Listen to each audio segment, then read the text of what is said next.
Yeah, briefly, while I'm walking to handle some business, I just want to speak about a term that, I probably did come up with it, called imaginary justification, right? So, in facilitating, right, when you dealing with the room,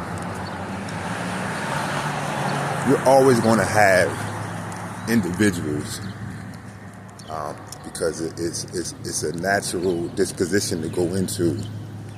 But you're always going to have individuals who come up with the reasoning why they self-harm, right? The reasoning why they self-harm. So you can ask the person, why you, and I don't mean self-harm like cutting yourself or nothing like that. I mean self-harm like putting yourself in a precarious situation continuously over and over and over again. Intelligence that you possess with is not preventing you from going back and forth to prison. You know what I'm saying?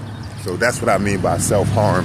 So if you hear me use that phrase self-harm, it's not a physical harm, it's a mental harm. You know what I'm saying? Why you keep putting yourself in positions where, you're harming yourself, right? So you're going to have individuals who are going to give you a reason. They're going to say why they're back in jail, or why they're in jail and they continue to have behavior problems in jail, right? Imaginary justifications.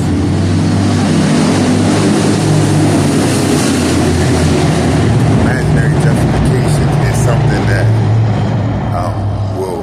if you delve into it, if this becomes a thing for you, you're going to have to realize that it goes way back. It goes back to a person's childhood, right? And it's a replayed event.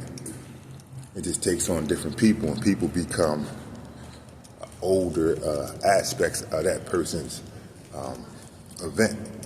So if a person came up like me, per se, in an abusive household, every relationship that I delve into from there is going to have aspects of the people who played a role in that time period in my life. So in my household, in the Rosemont Court building of the Oak Street housing projects, which sat on the corner of Oak Street and Rosemont Avenue in the city of Coatesville, PA 19320. My experience and the people who played a role there was my grandmother, who was an alcoholic, a raging alcoholic. My older cousin, she was a female. She excelled academically, and she basically was immune to prosecution, so to speak. My second older cousin, her brother, my brother, who was older than me by 9 months, and then me. So, as I was saying, my grandma was the law. Unpredictable, come in the middle of the night, drop a bomb, beat us to sleep, wake us up again, beat us awake, all that stuff. The next person in the house was a person who was pristine, no trouble, went to school, executed at a high level, and she was removed from the wrath. The next person in the house was a person who was subjected to, due to his mother passing away and his father being somebody who my grandmother despised, was subject to be beat, kicked out, told to go with his real family, so on and so forth. Then there's me and my brother, which is an interesting dynamic because me and my brother, our parents were incarcerated. Literally, my mom and dad were in state prison for most of my young life. So we really got the brunt of my grandma's wrath. See, my two cousins, their mother passed away. So it was the death of my grandmother's daughter that landed them in her house. So, there could be some sympathy there, right? Or some empathy there. But for me and my brother, it was my mom's decision to chase after my dad, which led her into substance abuse, which led her into the state correctional institution at Muncie, that caused that wrath to come down on us. So I viewed my cousin, the female who was older, as someone who abandoned me because I viewed her as an adult who could have taken care of me, and she didn't. I viewed her brother, my older cousin, as my actual brother, and that relationship was what it was. I viewed my actual brother as a tyrant, a terrorist, somebody who took out all his frustration on me, and I did not view him as my brother. I viewed him as like my dad, in a sense. So all the dynamics of them relationships I take with me, or I have taken with me, literally, into every other kind of relationship that I would have in my life.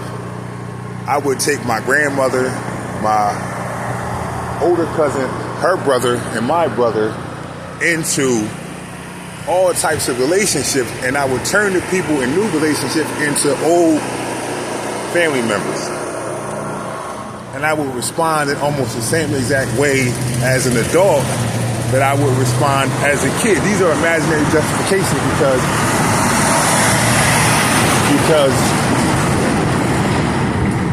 as an adult, I would self-harm and say, I used to get beat when I was a kid. I used to not get a proper meal to eat when I was a kid. I used to not participate in practice good hygiene as a kid because my grandmother, my older cousins, my brother. But I'm 25 years old. I'm 30 years old in and out of prison, still using these things, these imaginary justifications to self-harm.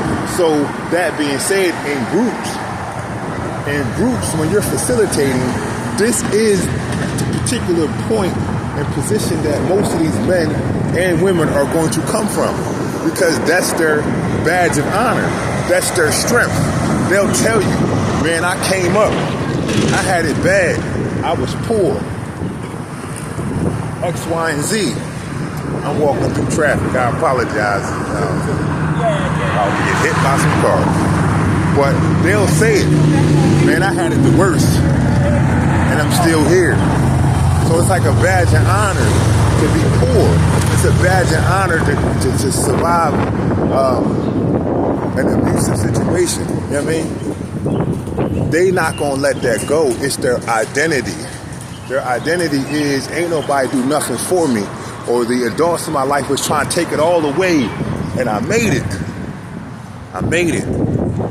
So it's gonna be very difficult for them to see that this is just justification, something that they're using to continue to self-harm.